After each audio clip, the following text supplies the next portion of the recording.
BS Urdu شعری اصناف تعارف اور تفہیم۔ آج میرا جو لیکچر ہے وہ ہے اصناف ادب پر۔ شعری اصناف نثر میں آج میں تعارف کراؤں گا، یعنی گیت کے مفہوم و معنی اور آغاز و ارتقا پر۔ گیت گانے کی چیز کو کہتے ہیں، اس کا موسیقی سے گہرا تعلق ہے، اس لیے گیت میں سر تال کو بنیادی اہمیت حاصل ہے۔ اصطلاح میں گیت وہ صنف شعر ہے جس میں ایک عورت مرد کو مخاطب کر کے اظہار محبت کرتی ہے۔ گیت میں جذبات و احساسات، خصوصاً ہجر اور فراق کی کیفیت بڑے والہانہ انداز میں بیان کی جاتی ہے۔ بعض گیتوں میں محبت کا اظہار مرد کی طرف سے بھی ہوتا ہے، مگر گیت کا بنیادی مزاج یہی ہے کہ وہ محبت میں مبتلا ایک عورت کے دل کی پکار ہے۔ اردو گیت کی بنیاد ہندی گیت پر ہے، لہٰذا اس کی فارم اور زبان و بیان پر ہندی گیتوں کا گہرا اثر ہے۔ اردو گیت میں بھی ہندی کے الفاظ، خالص ہندوستانی تلمیحات اور مقامی موسموں، درختوں اور پھلوں وغیرہ کے نام بکثرت استعمال ہوتے ہیں۔ گیت کا لہجہ نسائی اور دھیما اور الفاظ نرم اور سبک ہوتے ہیں۔ گیت کا مجموعی مزاج نسوانی اور مقامی ہے۔ گیت کی کوئی خاص ہیئت مقرر نہیں۔ امیر خسرو کے بعض اشعار میں اردو گیت کی اولین جھلک نظر آتی ہے۔ دکنی شعراء میں محمد قلی قطب شاہ، وجہی، غواصی، میراں شاہ ہاشمی کی شاعری میں اردو گیت کے ابتدائی نمونے ملتے ہیں۔ کیونکہ ان کا لہجہ نسوانی ہے، زبان ہندی ہے اور اظہار محبت عورت کی طرف سے ہوا ہے۔ اردو شاعری کا مرکز دکن سے شمالی ہند منتقل ہوا تو وہاں گیت پروان نہ چڑھ سکا، کیونکہ دہلی کی ادبی فضا گیت کے فروغ کے لیے سازگار نہ تھی۔ 19ویں صدی میں امانت لکھنوی نے اندر سبھا تصنیف کی۔ یہ ایک ڈرامہ تھا اور ڈرامے کی فضا گیت کے لیے بڑی مناسب ہوتی ہے۔ اس میں گیت کے عمدہ نمونے ملتے ہیں۔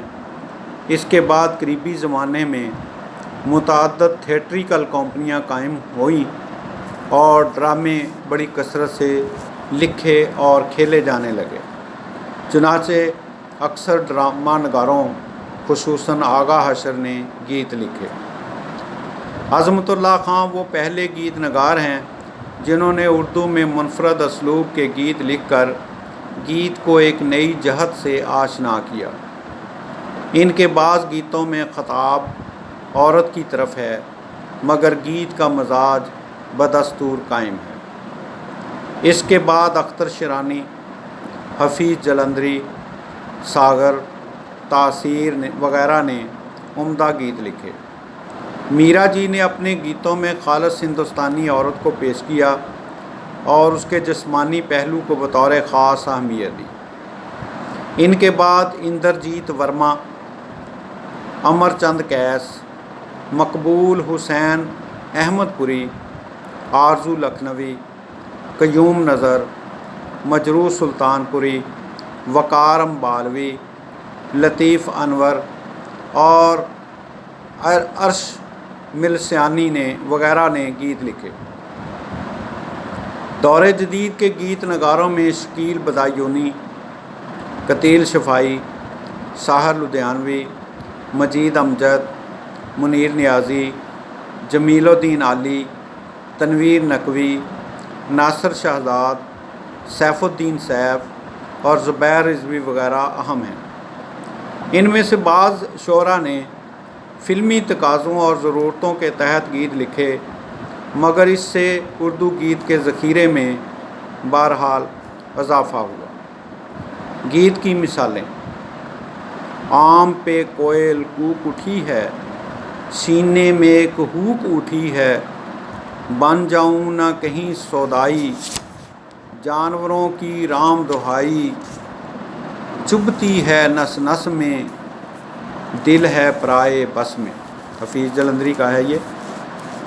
اور اس کے بعد مثال ہے: پھر جا کے گل بوٹے، سورج چمکا چشمے پھوٹے، پھر جاگے گل بوٹے، سوئی ہوئی تھی ندی جاگی، بھنورا پدڑی مینا شاماں، جاگے چمن کے پرانے راگی، لپک جھپٹ کر آئیں جائیں، بگڑ بپھر کر شور مچائیں، دھیان کی لہراتی چھاؤں کے، بھورے کالے بادل روم جھوم کر برسیں۔ یہ کنوں قیوم نظر کی تھی۔ اور اس گیت کے بعد، صنف کے بعد ایک اور صنف ہے جس کی طرف ہم چلتے ہیں۔ یہ صنف ہے پیروڈی۔ پیروڈی کا لفظ پیروڈایا سے ہے۔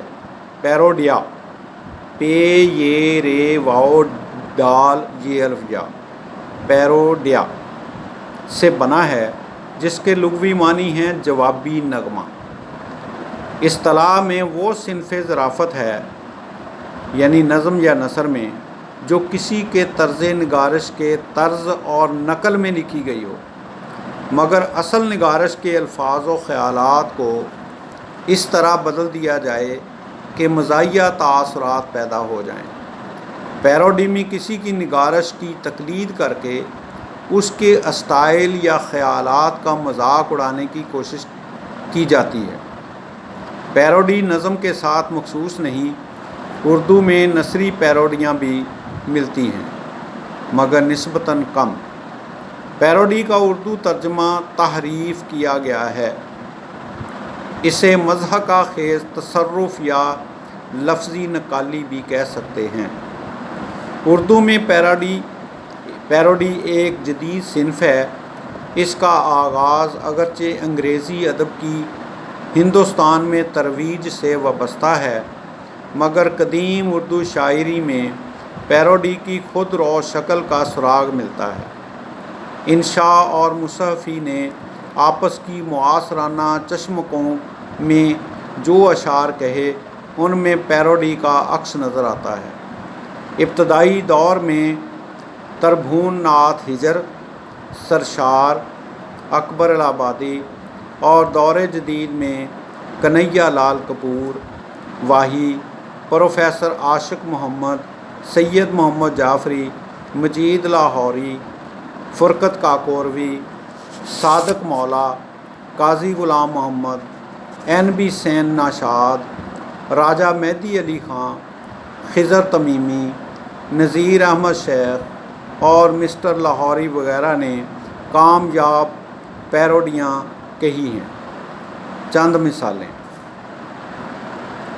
اصل شعر: کسی نے گر کہا مرتا ہے مومن، کہا ہم کیا کریں مرضی خدا کی۔ پیروڈی: کسی نے گر کہا مرتا ہے اکبر، کہا ہم کیا کریں مرضی ہماری۔ اکبر الہ آبادی نے یہ پیروڈی کی ہے۔ اس کے بعد ہے اصل شعر: اے عشق تو نے اکثر قوموں کو کھا کے چھوڑا، جس گھر سے سر اٹھایا اس کو بٹھا کے چھوڑا۔ یہ حالی کا شعر ہے اور اس کی پیروڈی کی ہے نذیر احمد شیخ نے۔ اے سوٹ تو نے اکثر کپڑوں کو کھا کے چھوڑا، پوشاک مشرقی کا خاکہ اڑا کے چھوڑا۔ علامہ اقبال کی معروف نظم شکوہ کا ایک بند ہے: صفائے دہر سے باطل کو مٹایا ہم نے، نوئے انسان کو غلامی سے چھڑایا ہم نے، تیرے کعبے کو جبینوں سے بسایا ہم نے، تیرے قرآن کو سینوں سے لگایا ہم نے، پھر بھی ہم سے یہ گلہ ہے کہ وفادار نہیں، ہم وفادار نہیں، تو بھی تو دلدار نہیں۔ تو اس علامہ اقبال کی معروف نظم شکوہ کے اس بند کی پیروڈی کی ہے سید محمد جعفری نے۔ کہتے ہیں عطر میں ریشمی رومال بسایا ہم نے، ساتھ لائے تھے مصلح وہ بھی بچھایا ہم نے، دور سے چہرہ وزیروں کو دکھایا ہم نے، ہر بڑے شخص کو سینے سے لگایا ہم نے، پھر بھی ہم سے یہ گلہ ہے کہ وفادار نہیں، کون کہتا ہے کہ ہم لائق دربار نہیں۔ تو یہ تھیں پیروڈی کی مثالیں۔ یہ دو اصناف میں نے بیان کی ہیں، تو ایک گیت اور دوسری پیروڈی۔